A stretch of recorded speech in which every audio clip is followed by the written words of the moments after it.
취미 있는 교회의 진영원 목사입니다. 지난번에는 교회 본질이 무엇인지에 대해서 살펴봤는데요. 교회 본질과 관련된 내용을 이어서 다루려다가 순서를 약간 바꿔서 다른 주제를 한번 다뤄보려고 합니다. 논란이 될 수 있을 만한 주제인데요.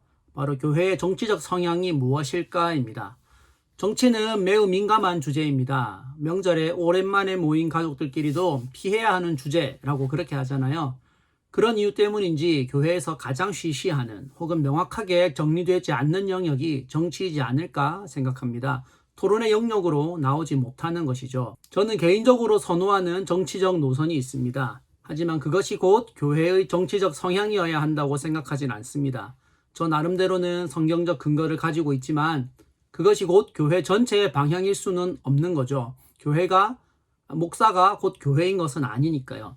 첫 영상에서 밝혔듯이 교회의 기준은 성경의 가르침이어야 합니다. 그래서 성경에 나오는 내용을 근거로 교회에 어울리는 정치적 성향이 무엇인지 살펴보려고 합니다. 결론부터 미리 말씀드리자면 교회는 전적인 보수나 진보가 아닙니다. 먼저 정리해야 할 것은 정치에서 말하는 보수와 진보의 의미입니다. 사회학적으로 보수와 진보를 나누는 기준은요, 크게 두 가지로 볼 수 있는데 국가관과 경제관이 있습니다. 간략하게 정리하면 국가의 권위가 개인의 자유보다 앞서면 보수, 개인의 권리나 자유가 국가보다 앞서면 진보입니다. 그래서 보수 정권은 법치를 강조합니다. 시민들이 법을 잘 지켜야 한다라는 주장을 강하게 펼치죠. 그에 비해 진보 정권은 개인의 행복 추구권을 강조합니다. 그래서 국가가 개인을 돕는 일, 복지에 관심과 신경을 많이 쓰게 되는 성향이 강하지요. 심하게 후려치인 면이 많지만 이게 보수와 진보의 국가관의 차이입니다. 그렇다 하더라도 둘 다 극단적이진 않기 때문에 자신들의 강조점만 있고 상대방의 강조점은 전혀 없다, 이런 수준은 아닙니다. 진보라고 법을 안 지킨다는 것이 아니고 보수라고 복지에 관심을 기울이지 않는 것은 아니다라는 뜻이죠. 경제관에선 어떨까요? 보수는 시장에서 국가의 역할을 최소화하는 것이다 라고 생각하고 진보는 국가의 역할을 최대화하는 것입니다. 각각 작은 국가, 큰 국가를 지향한다, 이렇게 표현을 하는데요. 완전한 극우 국가를 가정하면 국가는 범죄자들을 잡는 일 외에는 시장에 어떠한 개입도 하지 않고, 완전한 진보 국가를 가정하면 국가가 모든 시장을 통제하고 움직인다라고 볼 수 있습니다. 어떻게 보면 진보 국가는 역사에 한번 등장한 적이 있습니다. 바로 공산주의 국가인데 완전히 실패해서 이제는 사라졌다고 봐도 무방하죠. 반대로 극우 국가는 한 번도 등장한 적이 없었습니다. 그나마 근접했던 형태가 왕정이라고 할 수 있을 텐데 이것도 나라마다 왕의 성향마다 달랐기 때문에 보수와 진보의 기준으로 나눌 수가 없습니다. 지금 기준으로 보면 어디에 가깝다 정도로 평가할 수 있을 뿐이죠. 그럼 기독교는 보수와 진보 중 어디에 가까울까요? 국가관과 경제관을 중심으로 살펴볼 수 있는데요. 먼저 국가관으로 살펴봅시다. 일반적으로 기독교의 국가관은 보수에 가깝다고 알려져 있습니다. 다음 말씀 때문인데요. 로마서 13장 1절부터 2절에 이런 내용이 있습니다. 각 사람은 위에 있는 권세들에게 복종하라. 권세는 하나님으로부터 나지 않음이 없나니 모든 권세는 다 하나님께서 정하신 바라. 그러므로 권세를 거스르는 자는 하나님의 명을 거스름이니 거스르는 자들은 심판을 자취하리라. 보수는 단어가 보여주듯 변화보다는 현상 유지를 좋아합니다. 때문에 현실의 질서를 담당하는 공권력에 순응하는 모습을 선호하죠. 국가가 개인보다 앞선다는 국가관과 유사하지 않습니까? 그런 면에서 이 말씀은 보수의 특징과 잘 들어맞는 것처럼 이해됩니다. 그래서 기독교가 보수에 가깝다고 생각하는 사람이 많은 것이죠. 그런데 정말 그럴까요? 말씀을 한번 살펴보겠습니다. 로마서는 사도 바울이라는 사람이 로마에 있는 기독교인들에게 보낸 편지인데요. 11장까지 신앙과 믿음에 관해서 길게 설명한 뒤 12장부터는 그것들을 따라 살아가는 삶의 방법들을 다루고 있습니다. 그런 맥락에서 위에 있는 권세들에게 복종하라, 이런 말이 나온 겁니다. 이는 국가와 개인의 관계가 현실적인 문제였다는 것이고 여기에 지침이 필요했음을 보여주는 것이기도 합니다. 여기서 권세라는 단어가 참 중요한데요. 이 단어는 그리스어로 엑수시아라는 단어인데 능력, 자유, 권한 등의 뜻으로 사용을 하는 단어입니다.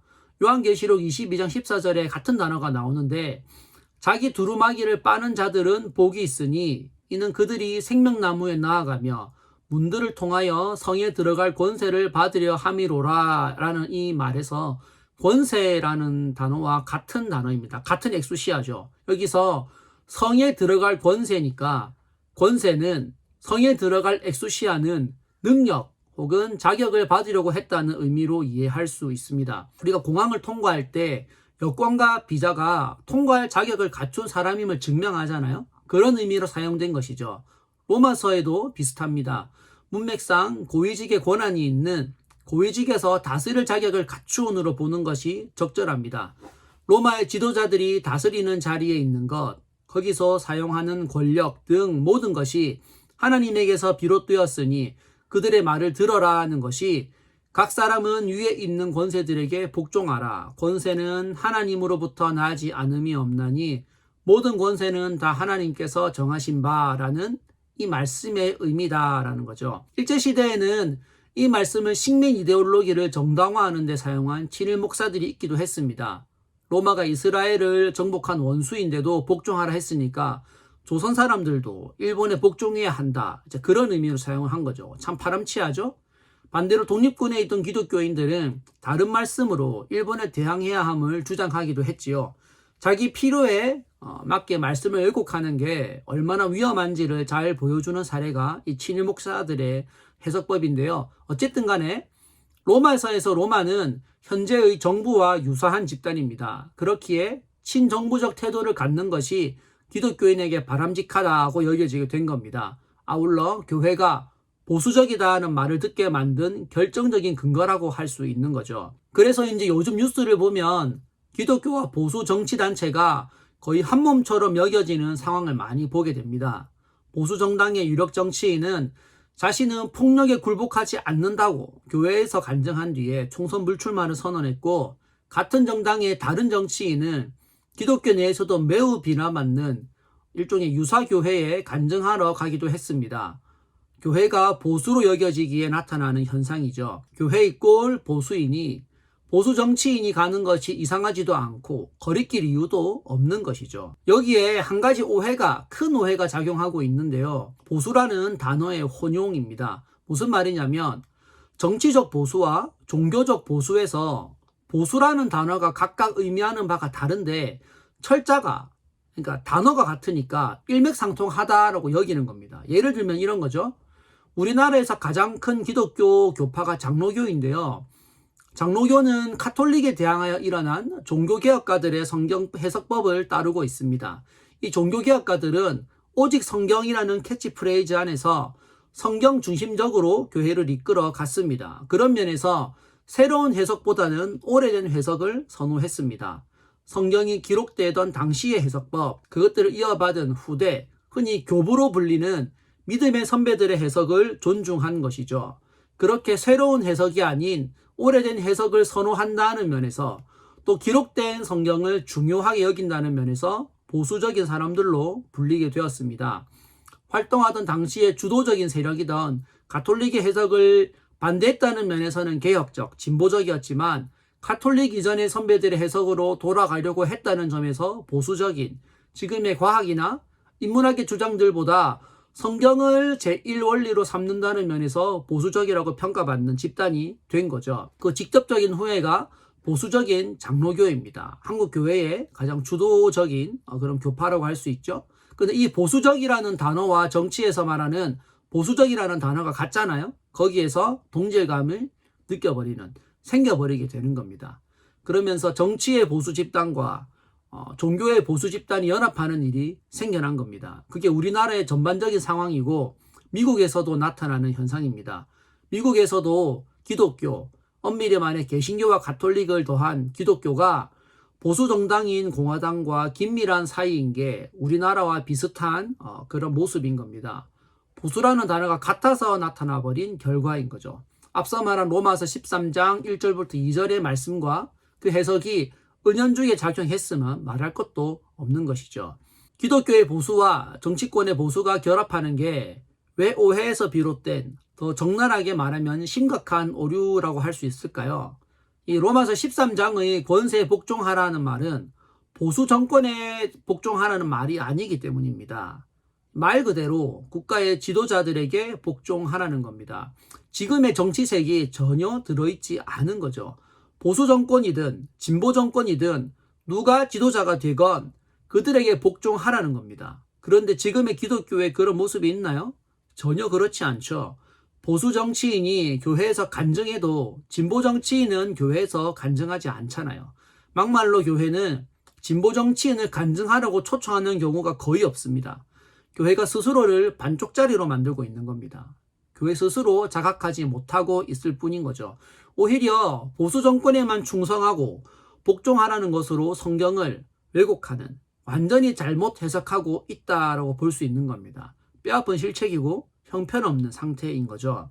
로마서 13장 1절부터 2절 말씀을 바르게 해석하고 적용하는 것은 어느 정권이 들어서든 동일한 태도를 가지는 겁니다.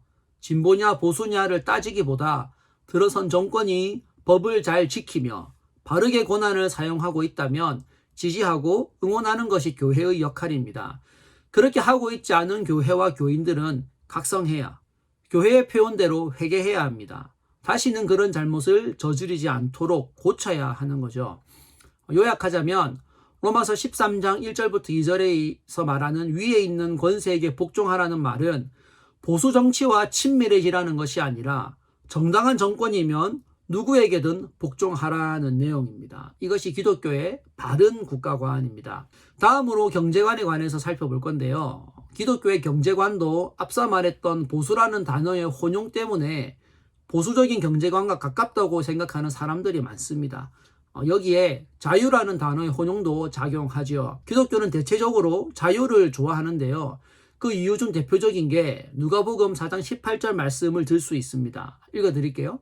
주의 성령이 내게 임하였으니 이는 가난한 자에게 복음을 전하게 하시려고 내게 기름을 부으시고 나를 보내사 포로된 자에게 자유를, 눈먼 자에게 다시 보게 함을 전파하시고 눌린 자를 자유롭게 하고. 이 자유라는 단어와 보수 경제관인 자유주의의 자유가 같은 의미다라고 생각하면서 성경의 경제관이 보수적이라고 생각하는 사람이 많은 겁니다. 우선 기독교 경제관에 보수적 성향이 있다는 주장의 근거로 사유재산의 인정을 드는 분들이 있습니다. 사도행전 4장에 보면 당시 기독교인들이 자신들의 재산을 팔아서 교회에 바치는 장면이 나오는데요.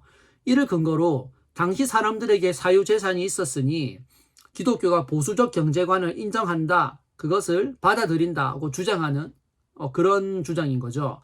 그런데 재밌게도 같은 부분에서 마르크스가 공산주의의 아이디어를 얻었다는 썰이 있습니다. 학자들만의 의견은 좀 다른데요. 같은 내용을 가지고 누군가는 보수적인 측면을, 누군가는 진보적인 측면을 발견하는 겁니다. 어떤 색의 렌즈를 꼈느냐에 따라서 세상이 파랗게도 빨갛게도 보인다는 말이 딱 생각나는 그런 꼴인 거죠. 이 사건은 과거에는 성도들이 자신들의 모든 재산을 다 처분했다로 이해가 되었지만 지금은 생활에 필요한 부분은 제외하고 남은 부분 중에서 얼마를 하든지는 자율에 맡겼다로 해석하는 것이 보통입니다. 그래서 사유재산을 인정하는 보수적 경제관과 가깝다는 주장에 더 힘을 싣는다라고 생각하는 분들도 간혹 있긴 한데요. 여기서 질문이 하나 생기게 됩니다. 어떤 질문이냐면 사유재산을 인정하지 않던 국가가 시기가 있었을까라는 겁니다. 사실 고대 유목민이나 수렵생활을 하던 시기가 아닌 이상에는 사유재산을 인정하지 않았던 때가 거의 없었습니다. 그들도 공동재산을 해야 공동체가 무너지지 않을 수 있었기에 그런 체제를 유지했다라고 보는 것이 인문학자들의 공통된 견해죠. 그것을 지혜로 평가하는 분들도 있었는데요. 근데 우리 선조들만 봐도 그렇지 않습니까? 권력이나 정치의 영향으로 재산을 모으는 과정이 합리적이었냐 아니었냐는 차이는 있었어도 사유재산 자체는 다 인정했습니다. 그런데 그걸로 그 시대를 보수적 경제관의 나라라고 주장하는 것은 멍청한 말입니다. 과거의 일을 그 이후의 기준으로 평가하는 것은 불합리한 때가 참 많은데요. 이를 유식하게 표현하자면 텍스트는 컨텍스트의 상황 안에서 해석해야 한다라고 하는 말이 될 수 있는 거죠. 그럼 기독교는 보수적 경제관을 가지고 있을까요? 그럴 수도 있고 아닐 수도 있습니다. 정확히 말하면 보수적 성향의 경제관이 분명히 있습니다. 다만 그게 전부는 아닙니다. 보수적 성향의 경제관에 포함되는 것이 뭔지에 따라 달라질 수 있겠지만 후대에 정한 보수적 성향의 경제관에 해당하는 것이 성경 안에 있을 수가 있습니다. 이는 다르게 말하면 진보적 성향의 경제관에도 해당됩니다. 진보적 성향의 경제관에 해당하는 것이 성경 안에 있을 수 있다라는 거죠. 제가 앞서 말한 경제관의 정의로 한번 돌아가 볼까요? 보수적 경제관은 국가가 개입을 적게 하는 작은 국가를 지향하고, 진보적 경제관은 국가가 개입을 많이 하는 큰 국가를 지향한다고 했는데요. 이는 시장경제 체제에서 성장과 분배를 어떻게 할 것인가에 해당하는 것이라고도 표현할 수가 있습니다. 물론 보수라고 해서 성장만 하고 분배는 안 한다, 그런 것이 아니고, 진보라고 해서 성장은 무시한 채 분배만 한다는 게 아닙니다. 뭘 더 중요하게 여기느냐, 비율이 어떻게 되느냐를 따지게 되는 건데요. 여기서 우리가 주목해 봐야 하는 것이 신명기 말씀입니다. 신명기 10장 17절부터 18절 말씀에 이런 말씀이 있습니다. 너희의 하나님 여호와는 신 가운데 신이시며 주 가운데 주시요 크고 능하시며 두려우신 하나님이시라. 사람을 외모로 보지 아니하시며 뇌물을 받지 아니하시고 고아와 과부를 위하여 정의를 행하시며 나그네를 사랑하여 그에게 떡과 옷을 주시나니. 하나님이 어떤 분인지 설명하는 내용 중에 고아와 과부와 나그네를 위해 그들을 사랑한다는 표현이 있습니다. 성경 전반적으로 고아와 과부, 나그네는 도움이 필요한 사람들을 상징하는 단어입니다. 지금 우리로 따지면 불우이웃, 말 그대로 고아, 기초생활수급자가 되어야 하는 사람들에 해당하는 건데요. 그들에게 필요한 정의와 사랑이 하나님에게 있다는 겁니다. 그 전후 내용을 보면 하나님이 이런 분이시니까 너희도 그렇게 행동해라 하는 명령이 또 들어있기도 한데요. 신명기 16장에 보면 각종 절기를 지킬 때 반드시 지켜야 하는 내용으로 너와 내 자녀와 노비와 내 성중에 있는 레위인과 객과 고아와 과부가 함께 하나님 앞에서 즐거워하라는 명령이 나옵니다. 여기에 24장에 보면 아주 결정적인 말씀이 하나 나오게 되는데 24장 19절입니다. 내가 밭에서 곡식을 벨 때에 그 한 뭇을 밭에 잃어버렸거든. 다시 가서 가져오지 말고 나그네와 고아와 과부를 위하여 남겨두라. 그리하면 내 하나님 여호와께서 내 손으로 하는 모든 일에 복을 내리시리라. 절묘한 말씀이지 않습니까? 너희 중에 있는 사회적 약자들이 양식으로 쓸 수 있는 곡식을 남겨둬라는 겁니다. 그들이 최소한으로 살아갈 수 있는 것을 보장해 주라는 거죠. 이어지는 21절도 마찬가지입니다. 내가 내 감람나무를 떤 후에 그 가지를 다시 살피지 말고 그 남은 것은 객과 고아와 과부를 위하여 남겨두며 내가 내 포도원의 포도를 딴 후에 그 남은 것을 다시 따지 말고 객과 고아와 과부를 위하여 남겨두라. 자신의 밭에서 나온 것이라고 모두 갖지 말고 사회적 약자들을 위해서 남겨두어라는 겁니다. 그리고 종교적인 복도 허락하시죠. 이 말씀에 순종하는 사람에게 하나님이 복을 주신다. 종교적인 복과 물질적인 복을 함께 주신다. 우리는 그렇게 이해를 하는데요. 이 복을 허락하신다는 겁니다. 그러면 내가 복을 더할 것이다 라고 선포하시는 거죠. 이게 성경에 담겨 있는 진보적 경제관입니다. 근데 사실 이렇게 표현하는 것도 옳지는 않습니다. 기독교의 이런 정신을 진보적 경제관이 물려받았다라고 하는 것이 더 정확하겠죠. 그렇게 보자면 기독교는 경제적 보수적 경제관과 진보적 경제관 사이에서 뭐를 더 중요하게 여길까요? 보수적 경제관보다는 진보적 경제관에 더 큰 영향을 끼쳤고 또 기여를 한 셈이다라고 볼 수 있습니다. 보수와 진보 중 진보와 더 가깝다고 평가할 수 있는 부분이 있는 겁니다. 왜 그렇습니까? 사회가 그렇게 하도록 국가가 나서서 약자들을 위해 힘을 쏟도록 지침을 내리고 있기 때문이죠. 실제로 이 신명기 말씀은 모세가 하나님의 말씀으로 해석한 설교한 내용으로 볼 수 있는데요. 이것이 뒤에 이스라엘 나라라는 전체의 큰 법칙이 됩니다. 헌법이 되는 거죠. 그런 면에서 사회가 국가가 나서서 사회적 약자들을 돕는 일에 관심을 기울였다. 그렇게 이어지게 되었다라고도 볼 수가 있다라는 겁니다. 제가 최근에 읽었던 책 중에 왜 어떤 정치인은 다른 정치인보다 위험한가라는 책이 있는데요. 거기 이런 주장이 나옵니다. 보수 정치인은 기업을 위한 법을 만들고 진보 정치인은 시민을 위한 법을 만든다. 그에 따라서 보수 정권이 들어서면 사회적 사망률이 높아지고 진보 정권이 들어서면 사회적 사망률이 낮아진다. 법에 따라 사람이 살아갈 수 있는 환경이 달라지기에 그런 것이다 라고 말입니다. 보수 정치인들이 경제를 이끌 때는 실업률이 높아지면서 기업이 유리해지고, 왜냐하면 그렇게 할 수 있는 법을 만들기 때문이죠. 그래서 시민들의 자존감이 낮아지면서 자살률과 타살률 합쳐서 사회적 사망률이 함께 올라가게 된다는 겁니다. 성경의 주장과 통할까요? 전혀 그렇지 않죠. 오히려 진보의 주장, 사회적 약자들을 위한 안전망을 만드는 것, 실업급여를 만들고 기초생활수급자들에 대한 도움을 늘리는 것이 자살률과 타살률을 낮추는 효과를 만드는 겁니다. 그게 진보 정권이 들어섰을 때 하는 행동들인데요. 그것이 고아와 과부와 나그네를 도우라는 하나님의 명령과 일맥상통한다라고 볼 수 있는 거죠. 그런 면에서는 성경은 진보인 건 아니지만 진보적 색채가 강하다라고 말을 할 수 있는 겁니다. 아까도 말씀드렸듯이 꼭 이렇게 표현하는 것은 좀 무리한 게 될 수도 있겠지만 말이죠. 마지막으로 정리를 해볼까요? 성경은 국가관에서든 경제관에서든 어느 특정한 곳을 지지한다라고 절대로 말하지 않습니다. 보수도 지지할 수 있고 진보도 지지할 수 있습니다. 다만 보수를 지지한다라고 말하는 분들이 생각하는 근거가 잘못된 것일 가능성이 많습니다. 성경이 보수를 지지한다라고 말하는 생각의 근거가 희박한 경우가 많다라는 거죠. 그렇기 때문에 성경이 보수라고 생각하시는 분들은 왜 내가 그렇게 생각하는지 한번 따져보시고 질문을 해보실 필요가 있을 테고요. 또 성경이 진보를 지지한다라고 말하는 것은 좀 많이 나간 주장일 수 있겠지만 적어도 성경 안에는 사회적 약자들을 도우라는 명령이 있기 때문에 진보적 정치를 펼치는 사람들의 주장과 맞닿는 부분이 있다는 점, 그것은 우리가 반드시 기억해야 할 것입니다.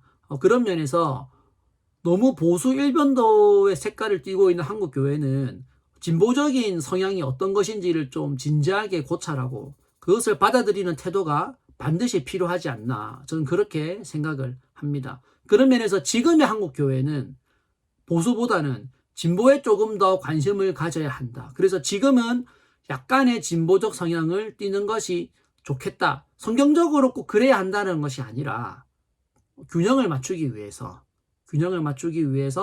지금의 보수에 기울어진 것을 조금 바로잡기 위해서 진보에 조금 관심을 기울이고 지지할 필요가 있겠다. 이제 그렇게 생각하는 것이 저의 생각이고 주장입니다. 여기까지 들어주셔서 감사합니다. 다음에는 더 여러분들이 관심을 가질 만한 주제를 가지고 다시 찾아뵙도록 하겠습니다. 감사합니다.